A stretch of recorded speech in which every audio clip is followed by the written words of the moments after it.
Can you turn it sideways? Yep. Let's see. Yeah, there we go. Now you're full Awesome. screen. Now you're all Kevin.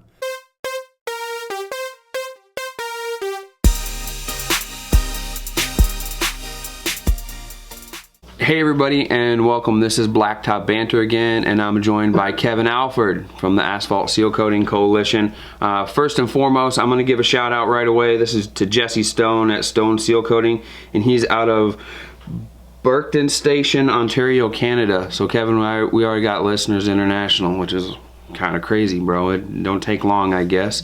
Sure. And you know, I kind of thought, with the question, you know, Jesse came with a question too about sealer choices, and he wanted to know my expertise, and truth is I'm not an expertise. Where we only have a few choices. So I wanted to make sure to get Kevin on here and see. I know when we talked, I said, Kev, you're gonna be one of the first guests I have. Kevin, why don't you go ahead and introduce yourself and just let everybody know what you're part of and what you do. Absolutely. My name's Kevin Allford. I've been in the business. Man, this is like my 26th year. I'm old dog. Yeah, old dog. I got you. I just started out sweeping parking lots years and years ago, and it kind of grew into a family business. You know, I wish my dad would have been a door-to-door lingerie salesman or something, but he had to be in the asphalt world. So. You wouldn't have seen him much, I think, if that was the case, man. Yeah, I know for sure. But no, he was in the asphalt business, and it kind of grew into, you know, crack filling, believe it or not. Started out with, you know, we didn't know any better, so we had a roofing kettle, and we used those big tubes of tar, and we had air chisels out there breaking them down, chiseling out cracks to get them cleaned out to fill them. But you know, since then, and we've learned a lot, and technology has grown, and you know, there was a lot of water under the bridge since then.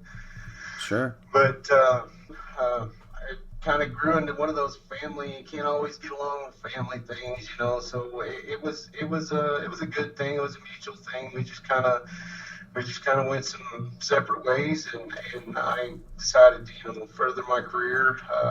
PaveCon relocated me over to where I'm at in Northwest Arkansas, and I've been on the ground running since then. Cool, man. That's you know, when you get experience like that, you're able to transition your experience into a different career and just have options.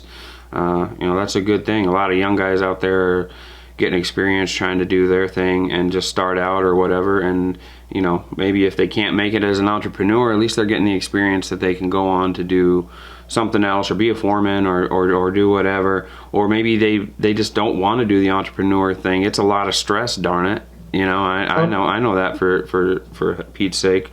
So, you know, it's maybe they're like, hey, I've learned everything I need to learn. I don't mind running the crew and doing the damn labor, but I don't want to be doing the office work and everything else. So, you know, it's a great field. It's a trade, and it's often not looked at as a trade, but Blacktop's always going to be around, I have a feeling, and it's always going to deteriorate, I have a feeling. So you know, there's going to be work for those guys. But you know, as far as your career goes, you got a lot of experience and stuff, and I think that parlayed good into the Asphalt Sealcoating Coalition. I know I gave you a shout out on an earlier podcast because you were pushing 1,000. I checked today, and you're over that number by a few men. Why don't you tell me about the Facebook group, Asphalt Sealcoating Coalition? Well, I was gonna tell you, Brian and Judd were the ones that kind of pushed us over the edge there right at the end. You know, when you was talking about doing a podcast before we hit 1,000. Yeah. You know, Judd and Brian kind of kicked me a few guys and made some invites, and I wanted to give them a thank you for doing that. That was awesome. Yep. But as far as the Asphalt Sealcoating Coalition page goes, I started that a couple of years ago. You know, I wanted to get some. I kind of had the same mindset as everybody else did. You know, having like-minded professional people that, you know, that were in it for the industry and learning and growing and having that that group of guys that can, really, they're not set in their ways, and they're looking to expand and learn new things, new ways of doing things. And I wanted to make a place where we could get together and share some of our ideas. And like I always say, I am 26 years in, but I, I still learn. I want to keep learning. So that was one of my ideas behind the page, but it kept, it kept growing over time, and it kind of hit a few times where it snowballed and it got big, and I'm really truly blessed to have the people that I have in there. I'm really thankful for them. It's been a learning experience for me, and I've learned things from it. I feel like other people have learned from the experience collectively, and it's just been a great thing all the way around. When I started the U.S. Seal Coaters group, we're pushing 5 years now. It's been and it got so big that we couldn't contain it. My hope was that groups would spurt off of it like this, because there would be such good information in that group, but it would be clouded with a bunch of bull crap that you'd have to filter through it, and you'd have to really want to learn and get the information in order to sift through it. When you look at all the smaller groups that kicked off ever since we started this thing, like yours, and yours is, I would say, mid-range now, man. You're over 1,000. It's not as easy to hang on to it, but I think you're doing it the right way, because it's been slow and steady growth. And if you vent everyone out right, it keeps a lot of that junk out of the way. And that's what I was going to say is, my hope was that all these little groups would spurt off. And it's kind of funny because, not the mentality, but the culture within some of these groups are different. We all are in the same industry, but each kind of group that's in a Facebook group, they have a different culture. And I really appreciate ASC, letting me get in there and vibe and post and do my thing. I really appreciate those guys. I don't always comment, on every post that I go to and look at, but I am looking at every post and seeing any kind of information. If it's got a big thread, I know that it's interesting, and I want to go read it and check it out myself. And sometimes I just like to get in there and give guys just a little bit of kick and say, man, you're doing good. You'll figure it out. You'll keep going. And we need that. I think we need that, especially in the wintertime when things are rough. In the summertime, coming into August, when everybody's got a little bit of money in their pocket and they're starting to see their bank account go up, it's easy to say, yeah, we got this. But it's in February and March when things are tight and we're all anxious and ready to go. That's different. ASC does a good job of that. So I appreciate the guys in ASC myself, just for letting me do my thing. I know I'm a little bit out of the box. I like to have my face in front of the camera and make sure people hear me and us. And that's kind of why I give guys a shout out and talk about what we want to talk about, because that's what happens in ASC. Somebody posts and we all start talking about it. So I'm going to lead into it with all your experience and my experience about the question by Jesse Stone about sealer choices. So Jesse's in Canada. I know in Canada, I was reading one of his posts. He was asking about, I believe he uses Black Mac, but he was asking about oil-based and water-based differences and different things. And I'm going to real quick say what I've had experience in Wisconsin, because it's been very minimal, and then we'll go from there. When I first started 16 years ago, I used gilsonite right away, because it was the easiest thing for me to get in a rural area. It was at a hardware store. You could get it, put it in the tank, and go to work. Once I got a little bit bigger tank and realized, holy crap, this is going to cost a shit ton of money to fill this sucker up, I switched to coal tar. A contractor had it. I used coal tar.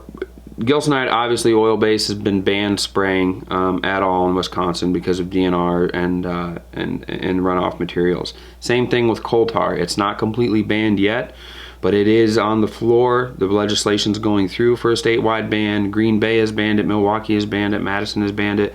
With coal tar, it did hold up great. Everyone knows that, but it burned the shit out of me. I will tell you that. It did. I can't say it didn't. And guys are like, well, lotion up, wear long sleeves, wear a long hat, wear a mask. Dude, it's 120 degrees out. Are you kidding me? how about I just go ahead and get some asphalt emulsion and live my life, and we'll double coat it or triple coat it, whatever we got to do. Luckily, once the stuff started happening with coal tar, Sealmaster came out with PMM, and those are the only choices we have right now. We have Sealmaster, PMM, or asphalt emulsion, or Star Seal Triton is here as well. I've never had an issue with my Sealmaster PMM ever, and it's performed just as well as a coal tar has performed for me. I know that Sealmasters are different and sealer choices are different, you know, and they're made different by different manufacturers or whatever. Some people keep it up to a higher standard and some don't. Same thing with asphalt maintenance contractors or paving contractors or whatever. But as far as additives and customer preference, let's be honest. If you're doing residential driveways, the customers don't really have a preference. They want it to last long and they want it to not be outrageously expensive. So you know, it then falls on you. You know, what kind of job do you want to do? Do you want to get more work? Do you want them to be proud? Do you want people to be proud? So then it's more up to you to choose the wiser choice for sealer, I think. And my preference is, as far as mixing things and adding additives, I use Sealmaster PMM. I don't add anything to it. Once in a while, I'll add a little bit of sand. If it's not a highly trafficked area, we'll go for like a pound of sand per 100 or half a pound of sand per 100. The problem is here, the friction is so intense and the snow plowing is so intense with the brine and the salt that it perforates that sand out almost immediately. So you have perforations everywhere. So unless it's a slip fall thing where we got to add some sand to it, or I know it's not a highly trafficked area and I'm worried that ice will build up or whatever, then we'll add a fair amount of sand to it and keep things going that way. But I'll tell you a funny story real quick. I added I'm already laughing. Not knowing what I was doing. Oh God. Probably when it must have been 8 years ago now. Not knowing what I was doing, I had a 300-gallon tank. We were doing a long driveway, and I opened the tank and the sealer just looked thin. And I was like, man, why is this so thin? And it must have just been a viscosity thing. Could have been a temperature change, whatever. And I had a thing of Top Tough that somebody gave me. Didn't even read the instructions, dude. I put 5 gallons of Top Tough to 300 gallons of sealer. We had a hand agitator. I bent the hand agitator trying to mix the thing because it got like concrete, man. So then imagine my panic thinking, we gotta get this job done. What are we gonna do? I cranked the pump up, I cranked the pressure up, I cranked everything up, and we sprayed that sucker. And like I said, that was probably 6 years ago, maybe 8 years ago, maybe. This job still looks pretty good. That's a lot of Top Tough on a job. So, you know, lesson learned. Just get the PMM and solve my case that way. But I want to know your experiences. I've talked for a while now, so tell me about your experience with sealer, the options, and what you think. Well, I tell you what, you know, asphalt-based material has come a long ways here in, you know, I would say in the last 10 years. You know, you know, coal tar has always been, you know, it wears like iron. You know, the asphalt-based emulsion have come close to the performance of coal tar, but you know, apples for apples, coal tar is usually the one that's going to last the longest. Yeah. As far as what I use, it depends on where you're at. You know, the climate. I say asphalt emulsion, it does better in the hot temperatures. When it gets hot, 90 degrees, 95 degrees, up to 100 degrees, and the humidity's way up there, and it's hotter than the hubs of hell, you know, your asphalt-based material is not going to be as tacky. You're gonna, you know, when you pull on it especially with trailers, those tandem axle trailers, they're really hard. You know, when you're turning on a parking lot, it starts picking it up. Yeah, and once it starts, it's hard to get it to stop. Yeah. You know, and then you have it tracking out on the, you know, you're tracking out of their parking lot. You see that for a while, you know, so you try to avoid that as much as possible. So during your hot months, asphalt-based sealers are more user friendly. Now they don't do so well in colder temperatures. So Jesse up in Canada, you know, I would probably look more towards maybe a coal tar sealer where you're at, because it's more forgiving. You know, in the colder temperatures, it's gonna, you know, it, it it does track a little bit when it gets hot. I'm not gonna lie, it tracks quite a bit. You know, you put more water in it, you can mess with your mix designs like I do in the summertime. Basically, with any sealer, I add more water, or I try to max out my dilution rate, not to do a bad job, or thin thin to win, nothing like that. Right. But it's more, I max it out as far as the manufacturer's recommendation on the dilution rate. You know, I want to eliminate any tracking issues or problems like that. And a lot of the times you can control a lot of it by using more water. But as far as the colder temperatures up north, you know, coal tar is probably going to be the way to go. It's as long as it's, you know, legal. Yeah, legal. Don't want to get nobody thrown in jail here. No. Yeah. So colder temperatures, coal tar is the way to go. I use 3 pounds of sand per gallon in my material.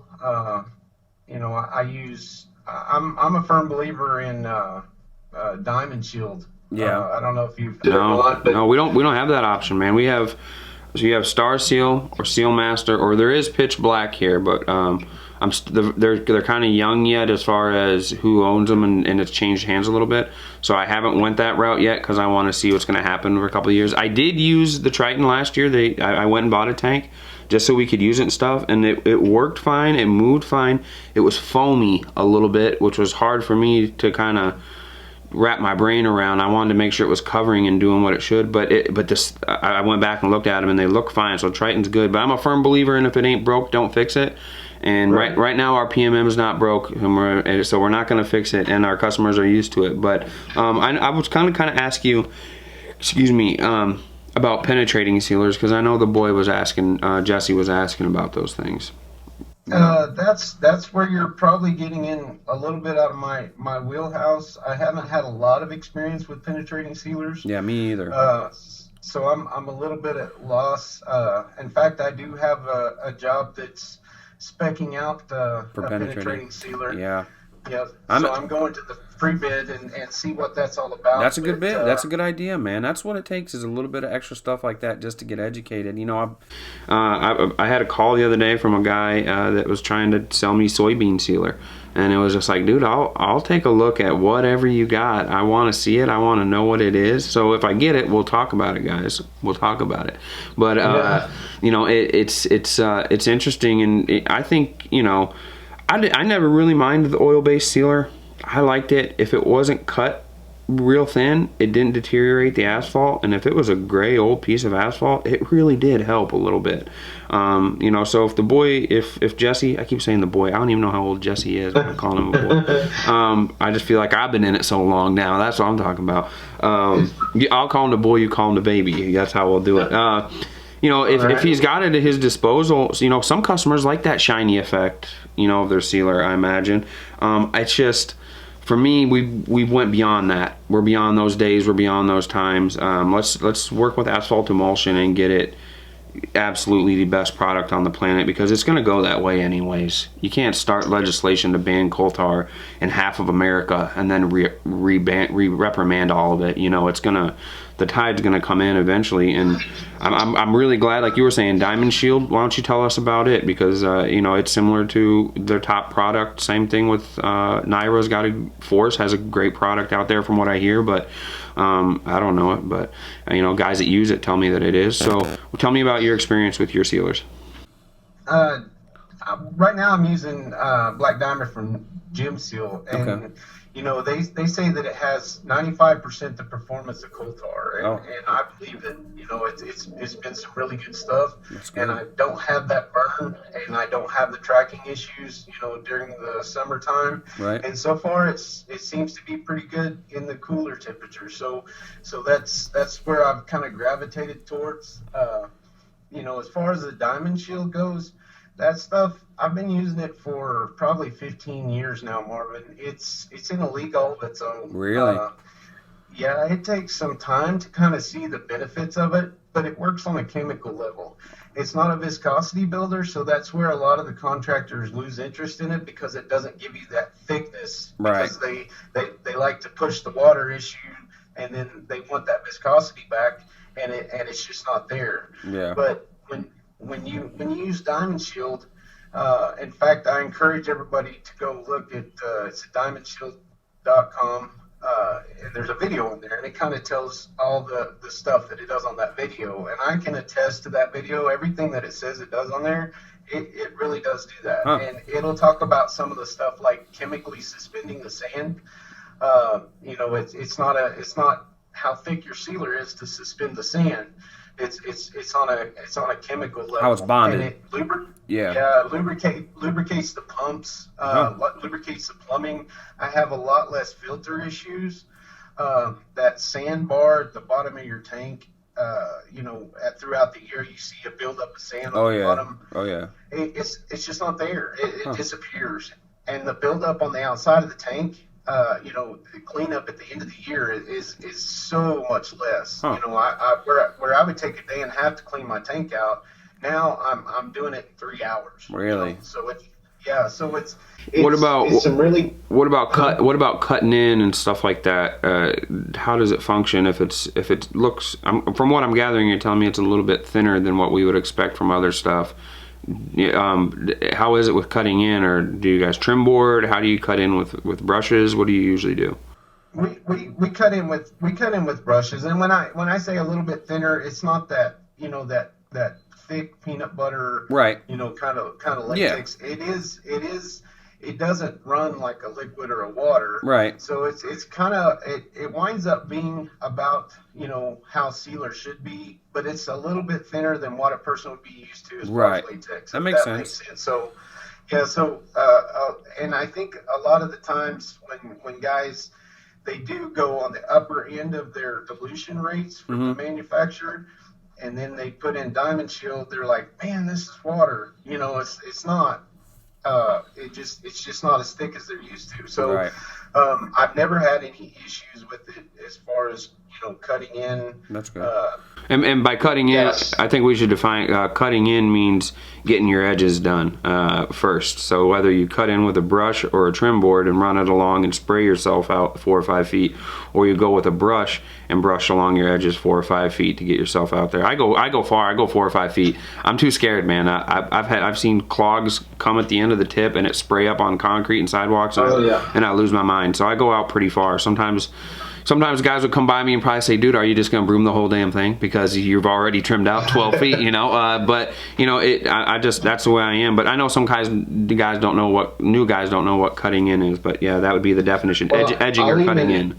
There's even like I've done it to where I've cut in, wind's blowing 10 miles an hour out of the west. So on the east side of everything, I'll edge out 4 or 5 feet or a little further than everything else, and then the next day I come back to spray if it's a large project. It's going the other way. Blowing 10 miles an hour out of the east. I did that on a ridge. I always got these nice stories. So you ready for another story time with Marv? Here's a funny one. So here I was, dude. I was being real smart, telling the guys they weren't trimming out far enough. And I went and put 3 more feet onto it. So we were trimmed out probably 8 feet, right? And they were holding the trim board and I was spraying. And it was dead. There was no wind. All of a sudden, wind come and it just whipped in a circle, whipped around the board and shot speckles up this driveway, concrete driveway. And I was just like, here we go, boys. We had to run and get the water and try to thin it out. But it was one of those driveways where the concrete could have been a little bit lower. So we just sprayed the concrete down. We come back and did the best we could with it. So it happens, even if you do trim out, we needed something that maybe helps us out with that so that it doesn't and is foolproof. I know there's a lot of apparatuses and stuff that's been designed, but I don't consider any of them foolproof. Some are super scary if you mess up. The other thing, another thing I wanted to touch about, guys always ask, do we prefer to spray or broom? And they're trying to compare, they're not comparing apples to apples. Those are 2 different things from my experience. If I spray a driveway and I go back over it with a broom, I can assure you that when I get to the end, I'm gonna have a puddle of sealer. So I'm gonna pull off a lot of sealer with my broom. Right. and the problem is when you spray, it doesn't fill in the hairlines as much as we want it to. So, but if you broom it, it'll fill them hairlines in, but you're also taking the sealer off the top polished stone of the rock. So it's preference, I believe, either way. Some people broom the first one and spray the second coat, which I think is probably ideal. But man, we're talking, if we're doing parking lots, we bid one 100,000 square feet the other day, or 200,000 square feet, or whatever it is. You're like, well, we can't broom this whole thing unless we run a squeegee machine or something. And where I live in the second largest city in my county, and it's 800 people. So I'm not really going to buy a squeegee machine around here, but we do have parking lots that size, and we want to do them. So what we'll end up doing is spraying. We'll give them options for coats, and then we will double coat lanes, whatever they prefer. We give them all kinds of options, but I kind of wanted to clarify that. You have anything to add for that as far as brushing versus spraying? Yes, I think every parking lot needs a squeegee coat once in its life. Yeah. And I think the closer to being new, the better, because it does push it into all those pits and voids. Yes. And the sealer will stay there, Yeah. throughout its life. The sealer stay in those voids They and do. pits. And then when you spray a coat on top of that, you build a wear surface. Yes. So I think so once you fill in all the pits and voids and then you spray a coat on top, you're giving your sealer a wear surface and creating Yeah. life. And then after that, you can spray it every time after that. Yeah. But I feel like every lot needs At least once. At least one. Yeah, Right. you ever went on those old lots, man, where they're old, but you can tell it's been sealed one time? And you just know, you're like, that. At one point, somebody broomed this whole damn thing. You can see just old brooms, look like zombie claws at Halloween. They would like going. You can see old broom marks from the sealer that's still in there and pressed in. I agree with that one, and I think a point is to try to sell property managers on a broom job, which is very hard. A broom machine versus you're gonna have 3 or 4 other bids at spraying, which. If you can get it, good. If you can sell it, that's good too. But I agree with you on that one. But as far as residentials and small stuff, to me it's preference. Broom it one time. If they want it broomed every time, then fine, broom it every time. If they're willing to pay for it to be broomed every time, fine. For us, we get a higher price for brooming. It's more labor intensive. I honestly believe. We're not going to use more material, but it's more labor intensive. We have to do it twice. We're definitely going to use more material. And I believe I can broom that thing, Kev, and see the top stone of some of that granite right as soon as I broom it. So I know there's no Right. sealer sitting on top of there. We're going to have to broom it twice. So are you really saving yourself, sealer? Well, maybe not. So I think it's just preference. For you in diagnosing what the asphalt needs, and your clients, your customers are going to love that you diagnosed it and said, yeah, you can't just spray this thing, we're going to need to broom it in. And if you get there and you say, listen, you don't even have to broom it, it's already been broomed, you can save some money and spray it, you're gonna do just fine. They're going to love that too. So obviously in an industry where it's been riddled with a view of honesty isn't always the policy. Honesty may be the best policy for you to get paid the best. So you might as well go ahead and be honest with it and what it needs. And if you lost the job because someone wanted to bid it cheaper anyways, you weren't going to win it anyways, man, if they were going to be dirt cheap. And you wouldn't want to be out there doing it and feeling the way you feel about doing it anyways at that dirt cheap when you knew what it needed, So... Right. Right, and I want to tell these guys. I know I've been posting a lot about squeegee machines here lately, and Some nice a lot of ones people too. have it. Some nice ones. I seen some yeah. nice ones, boy. I'll have to refinance if I get some of them that you wanted me to buy. Dang, they're Yeah. nice. Well, I was going to tell you, a lot of these new guys, man, be careful buying a squeegee machine. They can be a really great piece of equipment if you can keep them busy in your market. You need to do a lot of market studies and make sure that that you can sell the jobs for that machine and keep it busy. If you can keep it busy, it's great. But it can also be like a boat. It can be. Yeah. You never have time to use it. Yeah. And it just sits there and costs money. So, really do your market research and make sure that you can keep that squeegee machine working. Where one of the benefits of having a squeegee machine is if you talk to the project manager or the property managers, and you can kind of help them spec out their job, especially if they don't know really anything about seal coating, but they know that they have to get bids and take care of a parking lot. So you Right. tell them that, hey, you know, if you really want to do a good job, you need to get a squeegee coat. And if you're the only one in the area with the squeegee machine, then that really puts you a leg up on the competition as far as, you know, being able to get jobs that other guys can't. But you have to really be careful when you go, before you go out and buy that $50,000, $80,000 machine. Yeah. You know, make sure that you know that it's a good sound decision and you can keep it busy. Yeah, and you don't want to get, you know, I've got a good friend that was telling me that they started out doing everything. They just do striping now, but he was telling me they did everything, and he said we got in and out over our head over equipment because we wanted every piece of equipment to give every option, and a lot of it sat there and it just ate us up. He's like, it ate us up right away. So you know, it's not the answer right away. It's the answer if you want to fill that sucker up and leave somebody on it, and you go do the rest of the parking lot, and then come back to them and tell them, yeah, now drive that buggy over here and we'll fill it up. You know, it's got its spot, but you know, it's not the answer cure-all to a fledgling seal coating company for sure. You know, that's the idea. We had one early on, and we traded it for a paver that didn't work. So, and honestly, it was an even trade. Honestly, it was an even trade because the paver never did run. So, it was an even trade because we never used the damn machine anyways. But, yeah, that was kind of the stuff we wanted to touch on. You know, what can we expect, Kev? I mean, especially out of ASC. I mean, we got a whole year. You and I were at MPE together. We had some good times, seen some stuff. I was busy, too busy, and I always hate that because I got to try to see everybody, and everyone gets a few minutes. But we did be able to pass and talk a little bit, and you spent some time at my giveaway, which I really appreciate the support, and that's why I want to support ASC, and I want to support all your guys. What can we expect coming up?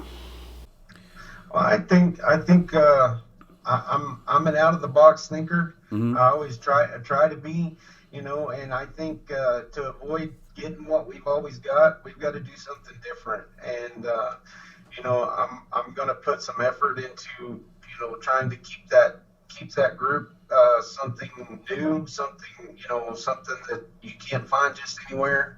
And with the help of, you know, guys like you, Marvin, with this podcast and doing great things in the industry and our circle of guys, you know, I think there's going to be some cool videos and cool testimonies and some success come out of that page, and you know, the circle and the professionalism and the experience that they got in there, I think it's going to help a lot of people out, and it's going to be pretty exciting to watch. I think so too, because it all builds up in those groups to when you actually get to meet everybody at NPE. And you know, if you're a young guy, I had guys come into that booth when you were there that weren't even in the industry. So I just came here to learn from you, ask you questions about this machine that you were using, and I want to learn everything from everyone else. And you know, that was the first time really I'd had a number of guys that came up to me that said that. Most of the time I was the guy talking to all these other guys, these big ups, you know, the guys that are killing it that I want to get to, and I'm the guy saying, listen man, I don't know what I'm doing. So you know, that's what I like about MPE. People don't realize, you know, everything's on paper of what you're going to get at MPE except the networking. They cannot tell you about the networking. You have to experience it. All they can say is you get to network. But to me, it's 80% networking. It's, for some reason, making friends, having guys you can call and rely on and ask questions to, and you find mentors there, all kinds of stuff. To me, that's worth the price of admission, man, to get in and go down. If I didn't get to take one class or even get to see the piece of equipment, if I got to at least network with everybody, it'd be worth the price of admission for me. So that's it, man. We're closing in. We're closing in on some good time. This is gonna be the longest podcast so far. I'm gonna try to do the podcast twice a week while we're in what I call the off season, which just means we aren't doing physical labor as much. About half hour, 45 minutes a piece, and then in the summer we're gonna shoot for an hour or so. And if I can do one a week at an hour, I think that'll sustain. But I want to do one every day right now. I'm trying to chomp back at the bit. I don't want to flood everything and ruin the newness for everybody and myself. But I really enjoy doing it, and I enjoy the support not only from ASC. I'm getting it from Instagram, everywhere, YouTube, emails, phone calls. I really appreciate the support. With that, I think we're going to sign off, man. And Kev, we got to have you back, dude, at some point or another. Kev, how can people get a hold of you? What's your Instagram? I have an Instagram. It's Asphalt Sealcoating Coalition. Okay, and then Instagram. and then Facebook, we can find Kevin Allford, or you can go to the Asphalt Sealcoating Coalition Facebook page. Correct? Yes, sir. All right, and any more? Or is that all the social media? That's all. Sometimes that's too much.